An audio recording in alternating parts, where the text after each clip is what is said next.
Cher Marion, chers amis d'Identité Liberté du parti SR, merci d'avoir organisé ces événements importants auxquels même à distance je souhaite apporter ma contribution.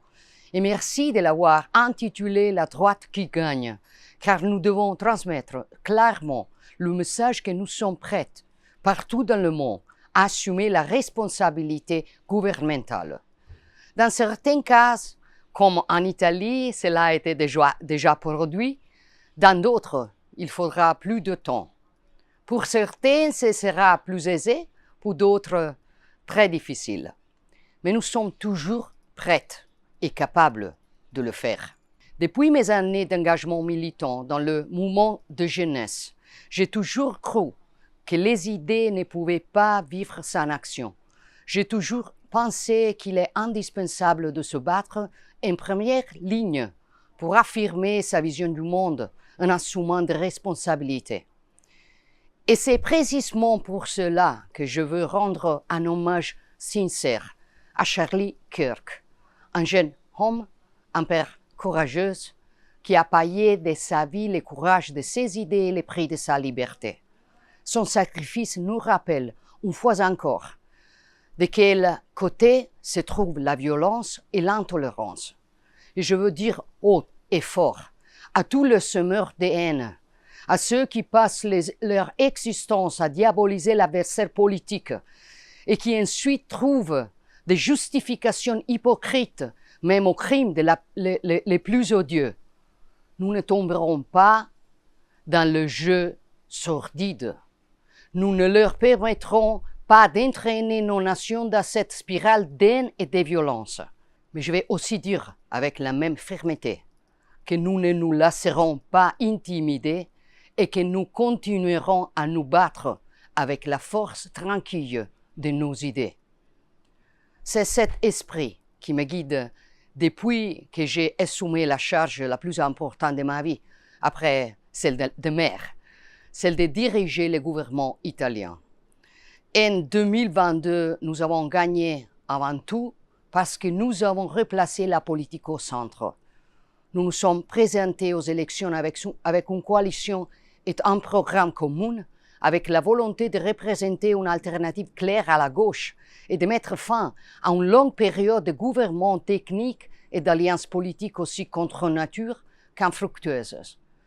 En Italie, nous avons démontré que la droite non seulement est capable de gagner les élections, mais surtout de gouverner. Je suis fier de présider ce qui s'apprête à devenir le troisième gouvernement le plus durable de l'histoire de la République italienne, mais je suis encore plus fier des résultats que nous avons obtenus. Un record absolu d'emploi, les comptes publics en ordre, une inflation au plus bas, une diminution de 60% des flux d'immigration illégale, un record pour nos exportations commerciales et la centralité de l'Italie sur la scène internationale. Nous avons remis au cœur de l'action gouvernementale la famille et les politiques natalistes. Nous combattons durement la criminalité organisée et nous nous occupons des quartiers périphériques de nos villes, où les zones de non-droit doivent être démantelées et où l'État doit reprendre pleinement ses fonctions. Nous avons adopté une réforme historique de la justice. Nous travaillons à créer un nouveau pacte national entre l'État et les régions, ainsi qu'à introduire l'élection directe du chef du gouvernement, afin de procurer enfin la stabilité et l'autorité dont le pouvoir exécutif a besoin. Après plus de 35 ans, nous planifions un retour à l'énergie nucléaire. Nous travaillons sur la scène internationale pour faire de l'Italie un hub énergétique et nous promouvons le plan Mattei pour l'Afrique, une nouvelle approche de relations avec le continent africain et la Méditerranée qui vise à créer du développement dans ces zones et prévenir l'immigration irrégulière.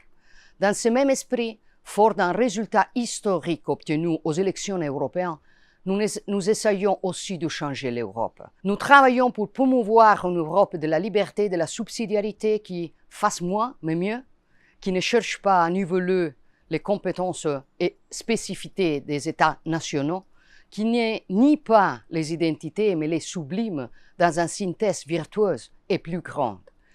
À Bruxelles, nous défendons nos agriculteurs, nos pêcheurs, nos artisans, nos petites et moyennes entreprises, notre industrie. Nous avons réussi à faire évoluer l'approche sur l'immigration et nous sommes engagés dans la révision du Green Deal.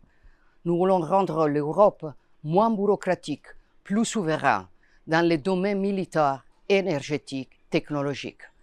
Mais pour obtenir tout cela et pour changer profondément l'UE, nous avons besoin de beaucoup plus de gouvernements conservateurs à nos côtés. Imaginez ce que nous pourrions réaliser avec un nouveau basculement vers la droite au plus haut sommet européen. Et le seul moyen d'y parvenir est de créer des alliances.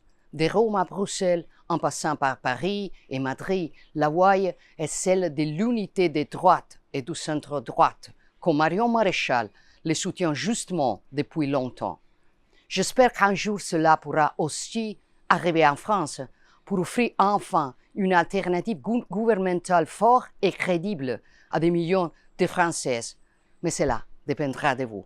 Chers amis, pour atteindre ces objectifs, nous devons poursuivre nos combats culturels, affirmer avec force le lien, les racines, l'identité, comme alternative à une société liquide qui cherche à diluer tout ce qui nous définit.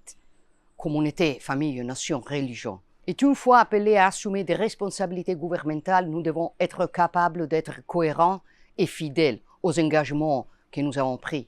Nous faisons de notre mieux dans une période vraiment incroyable pour tous les défis et les menaces que nous devons affronter chaque jour.